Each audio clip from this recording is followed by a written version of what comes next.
Market Journal, television for agricultural business decisions, is a presentation of the University of Nebraska-Lincoln's Institute of Agriculture and Natural Resources. Promotional support is provided by the Nebraska Farmer Magazine.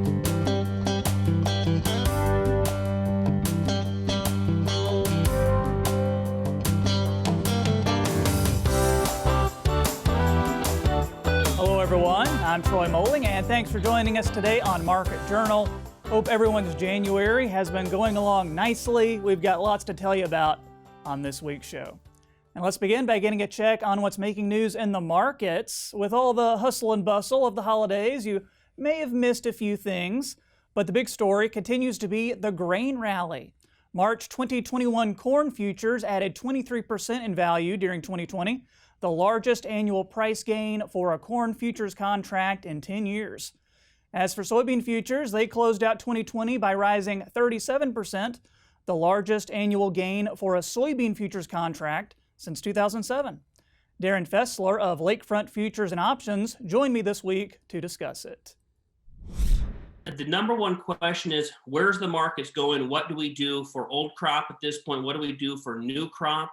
And really, I think that the approach that I've always taken to the markets is kind of the baseball analogy.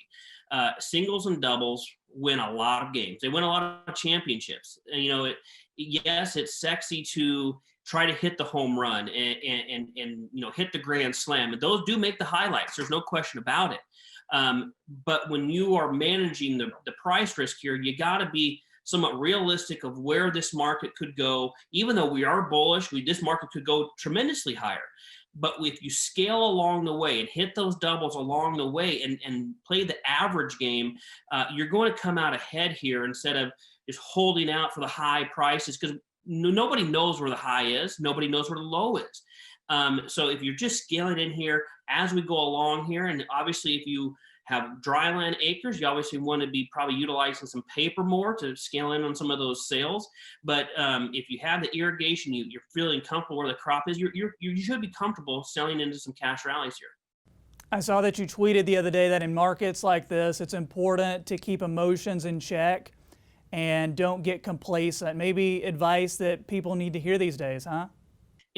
Completely, yeah. You see markets like this. Everyone's excited. It can never go down.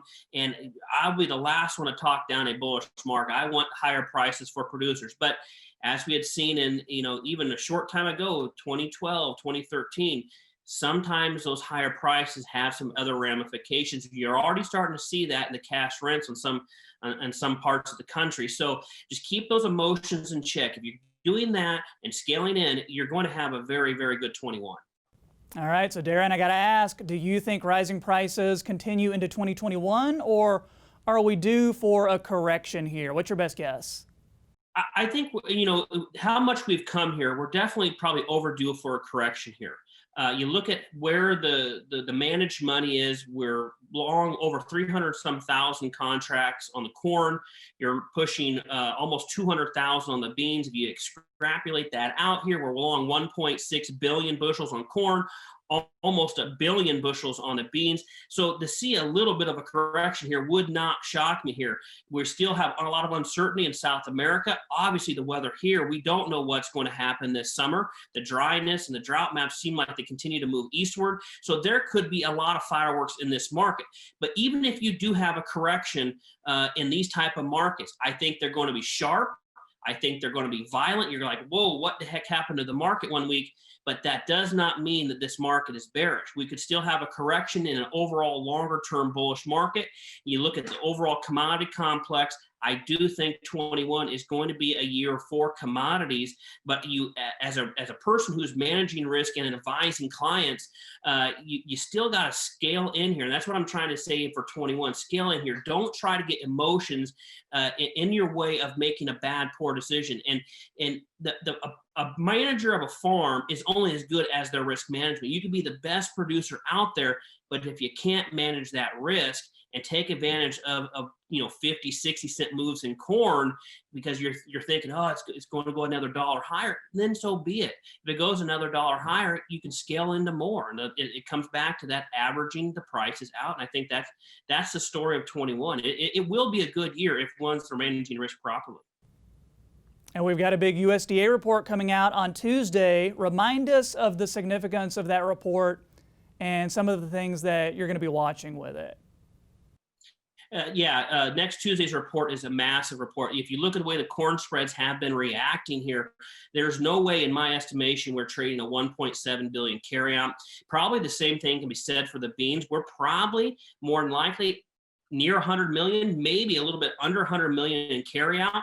Now, all that is going to come down to we have some really good shipments, really good sales on the books. Now, whether we actually ship those bushels is another story here. But I do think if Brazil has a good month weather-wise, a good crop is going to come from Brazil. How does the U.S. exports look going forward once the Brazilian crop comes online? But I look for some favorable numbers in Tuesday's WASDE report, but is it priced in, or does it matter? Because the market doesn't seem like anything bearish can stop it, anything bullish can't stop it. So it could be one of those stories where we could see a bullish report, maybe even a bearish report, and it may not matter because the momentum and the fund movement and money flow in the commodity, it's there and it's strong enough to push these things higher. Okay, last question, Darin. Any predictions that you'd like to leave us with for 2021? I think that it's going to be a year, at least the first 6 months of 21, it's going to be a year full of volatility. And when there's volatility, there's going to come a lot of opportunities, both for the bulls and the bears here. But just keep in mind, if you are a producer, you're naturally long every single day of the week. So your natural long position can be offset with some short-term opportunities on pullbacks. But keep in mind, I think that this market is kind of moving in towards an inflationary type of trade here. Got to watch the US dollar. How does that turn out in the first quarter of 21? Does it have like because right now, technically, it's in a falling wedge technical pattern. It should be starting to break out here. But with the money printing going on, it's going to probably see a little bit of pressure still. Next week, we'll be joined by another Darin for the markets. This time, it'll be Darin Newsom. If you have a question you'd like for me to ask him, email us or get in touch on social media, and I'll pass your question along. Next up, there are numerous responsibilities to juggle when it comes to producing livestock. And with so many balls in the air at once, adding a livestock facilities inspection to the list of tasks at hand may seem like a big chore. Market Journal's Bill Dodd recently caught up with Animal Manure Management Project Coordinator Leslie Johnson to get a better idea of what to expect from the Livestock Facilities Inspection process. Inspections are one of the most efficient ways for the Nebraska Department of Environment and Energy to determine if livestock facilities are up to date on regulations. However, while many large and medium animal feeding operations are required to have a routine facilities inspection, many small operations are exempt from inspection. If your operation is considered small, you may not need any inspections unless there's been a discharge from said operation, or you would like to expand the size of your operation. The different sizes are based on the number of animal units. And if you don't know what an animal unit is, that is essentially one beef animal. So it would take more than one hog to equal a beef animal. In fact, it's about 2.5 full-size hogs will equal one beef animal. For under 55 pounds hogs, it's like 10. So a large operation would be 1,000 beef animals. A large hog operation, like a finishing operation, would be like 2,500 pigs. As far as medium and smalls, again, based on animal units, a small operation is going to be less than 300 beef cattle. A small swine operation, like a market swine, would be less than 750 animals. And a nursery size pig operation under 55 pounds is 3,000 animals. So even though those numbers seem big, it's about the weight of the animal, about how much animal there is. Or maybe you're a small operation and you know that you're exempt, but you're thinking about getting into more animals. Maybe maybe you're sitting at 250 and you want to go up to 500 animals, which would beef animals, which would put you into that medium category, you need to request that inspection. While some smaller operations may be looking to expand and have to initiate their inspection, for many medium to large-scale livestock facilities, once the initial inspection has been completed, your only concern should be the recurring routine inspections. Unlike any pop quiz you may have had in school, there should be a fair amount of time for any operation to prepare and make sure their facilities are up to standards. If you already have some kind of facility permit with NDEE, be it an NPDES permit, meaning you can't discharge manure, or a state operating permit, meaning you have a livestock waste control facility that is recognized by NDEE, you probably already had your initial inspection, probably a while ago would be my guess. So you're going to get a routine inspection based on that permit. And usually that's going to be an annual inspection. You as the farmer don't need to do anything for that routine inspection as far as initiation of it. DEE will do that. They'll contact you when they're going to come out. Most of the time they're going to give you a heads up. I've not heard of any inspectors that do it on the fly and don't give you any warnings. So usually you know when they're going to come out. That way they know that you're going to be around too. If you're doing everything properly, it's probably not a big deal to have an inspection because you're keeping your books up to date and your facilities are in proper working order, and you shouldn't have a big problem.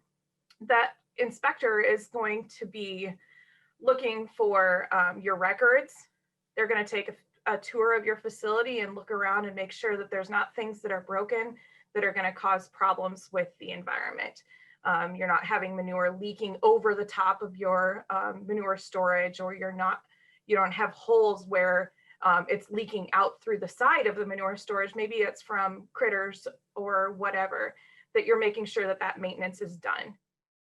While it is of high importance to make sure that everything on site is functioning properly, perhaps one thing you can do to ensure the smoothest and shortest inspection possible is to make sure all of your records are together and easily accessible.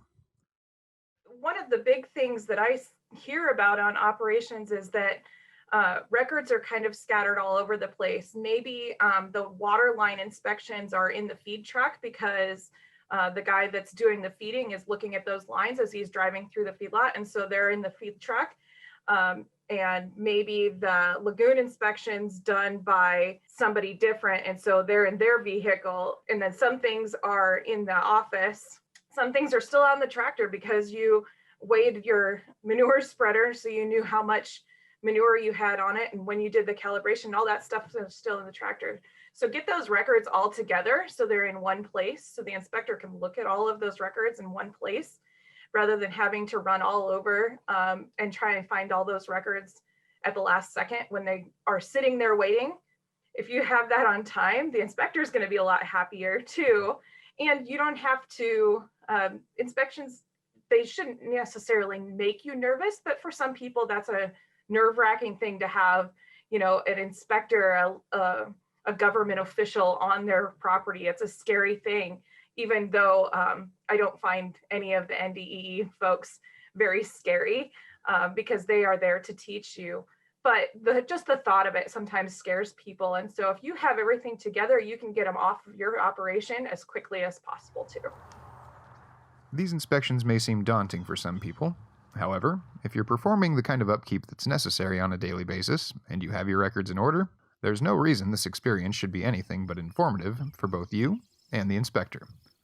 Reporting for Market Journal, I'm Bill Dodd. Thanks, Bill. If you have any questions about inspections, you can reach out to the Nebraska Department of Environment and Energy. Their number is 402-471-2186. We've also posted a link to Leslie's UNL beef article regarding this topic. You can find that on the Market Journal website. Next up, we all know sunshine helps crops grow, but what about using the power of the sun to actually water your crops? Market Journal's Maddie McIntosh spoke with Nebraska Extension Biological Systems Engineer John Hay to learn more about solar-powered irrigation.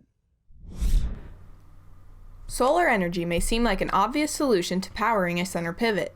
However, Nebraska Extension's John Hay says there's more to consider before buying any panels.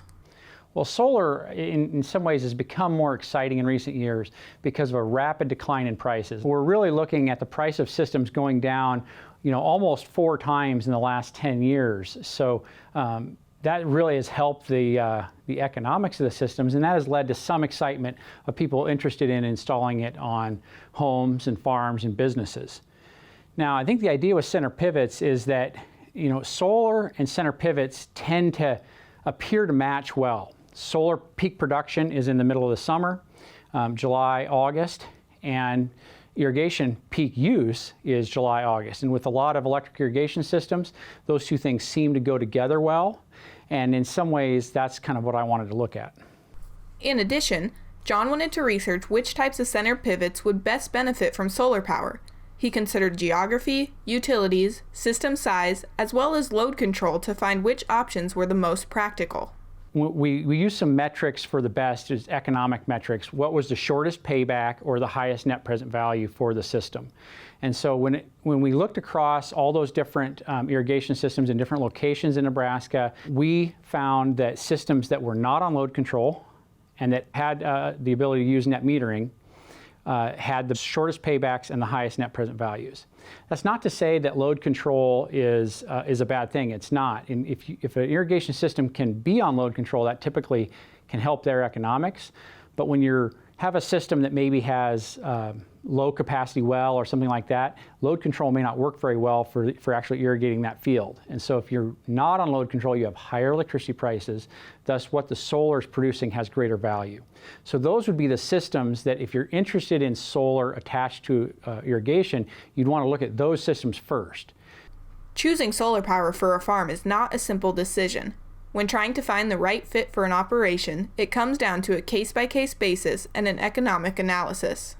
Solar for a farm, a business, or even a residence is not necessarily a it's good or bad decision. It is an individual decision where I like to do a quality economic analysis and then look at the goals of that particular farm and maybe their motivations for wanting solar. And if their goals and motivations and the economic analysis all work well for that farm, then it can be a good deal. Others, the economics may not be good enough. So an example might be if a farm was particularly economically motivated and didn't have other motivations like marketing or green energy, the economic analysis might show that the paybacks and net present value aren't good enough for that investment. But we don't necessarily know that until we start to explore those goals and explore that economic analysis. Lastly, John says the search for solar power should not be a short one.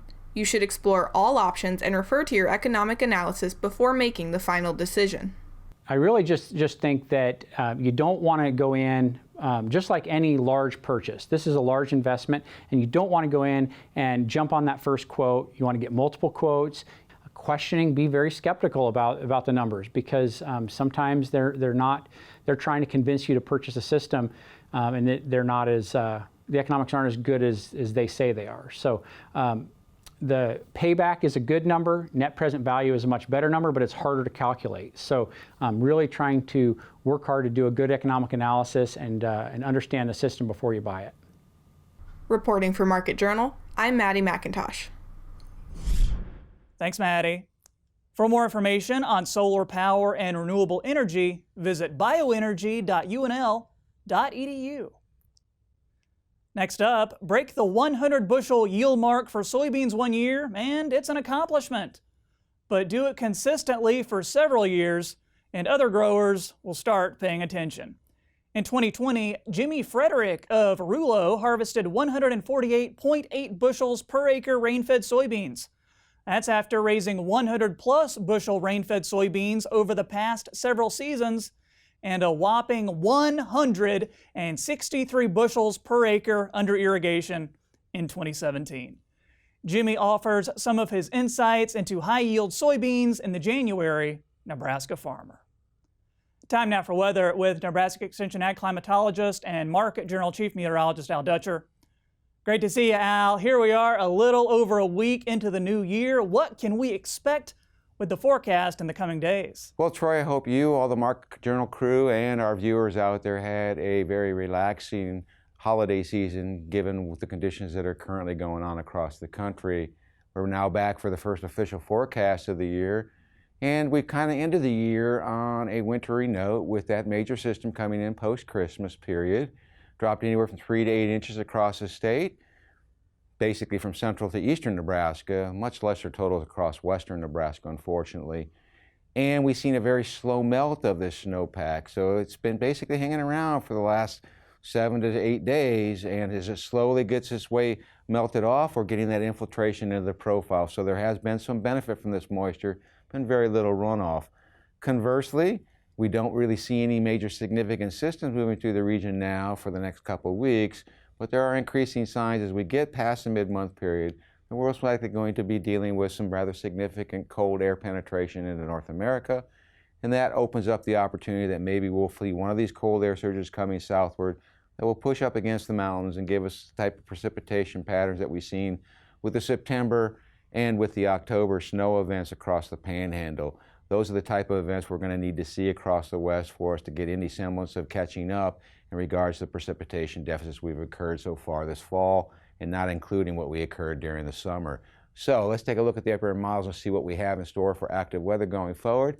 If we look at the upper air pattern, some of the troughing action with the systems that have been moving across the United States the last couple of days have actually resulted in carving out a fairly significant trough across the United States, but the cold air still remains well up to our north. So high pressure is firmly in control across the northern plains.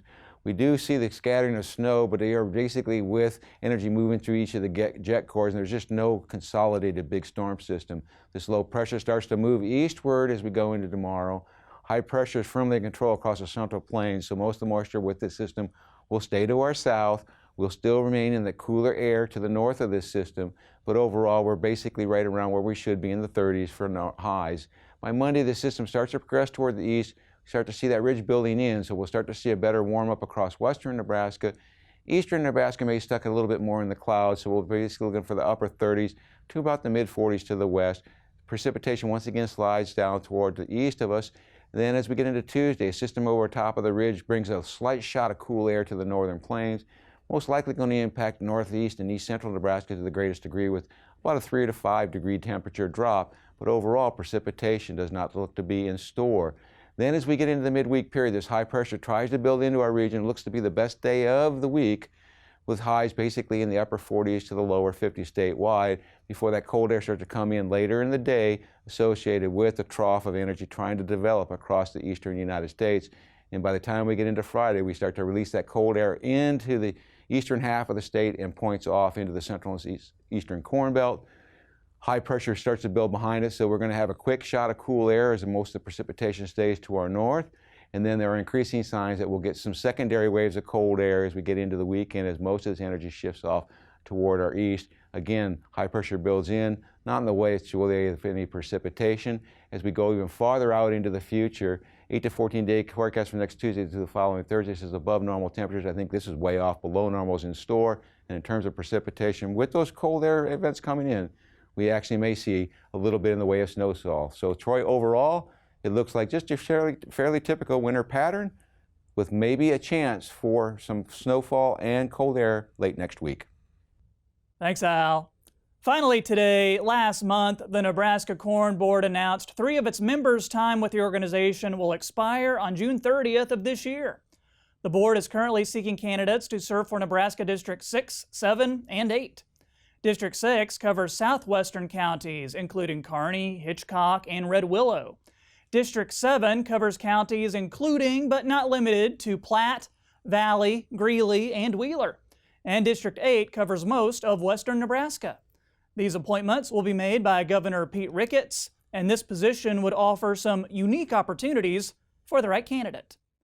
We have qualifications that board members have to have. Essentially, they need to be part of the corn industry, so they need to be actively engaged in the operation of growing corn. A substantial portion of their income derives from their corn production, and that they're 25 years or older and have been actively engaged in the operation for more than 5 years. There'll be one of 9 board members in total that administer the checkoff program. So every time a bushel of corn is marketed in the state, we assess a fee to that, and that comes into our budget. And so we work in 4 main areas that the board approves programs within, and those are market development, research, education, and promotion.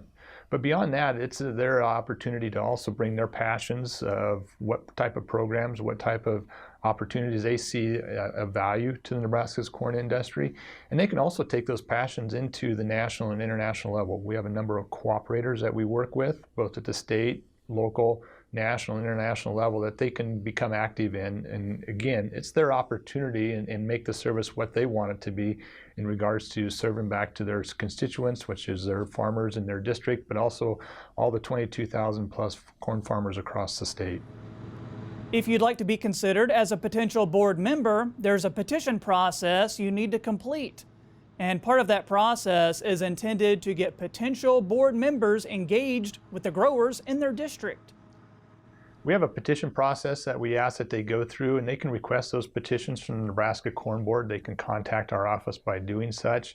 And that petition includes a simple application, but the other part of that is visiting with at least 50 growers within their district to get signatures on, so that they understand or visit with other growers about why they want to be active in the corn checkoff program, why they want to be a board member, and what type of programs that they want to bring in regards to discussions to the board. If you're interested in becoming a board member, you can obtain your petition 3 ways. You can email Nikki Bensinger at nebraska.gov. You can call 800-632-6761, or you can write to the Corn Board at P.O. Box 95107, Lincoln, Nebraska 68509. All the information is right there for you on the screen. The deadline is May 21st, so you've still got plenty of time. That's going to do it for this week's show. If you missed a story, be sure to download the Market Journal mobile app or follow us on social media to join in on the conversation. And don't forget, you can get the latest updates on the coronavirus outbreak at covid19.unl.edu. Hope to see you right back here next time. I'm Troy Moling. Thanks for watching. Join Market Journal online at marketjournal.unl.edu. You can also follow us on Twitter, Instagram, and Facebook. Promotional support is provided by the Nebraska Farmer Magazine. Market Journal is produced by the University of Nebraska-Lincoln's Institute of Agriculture and Natural Resources.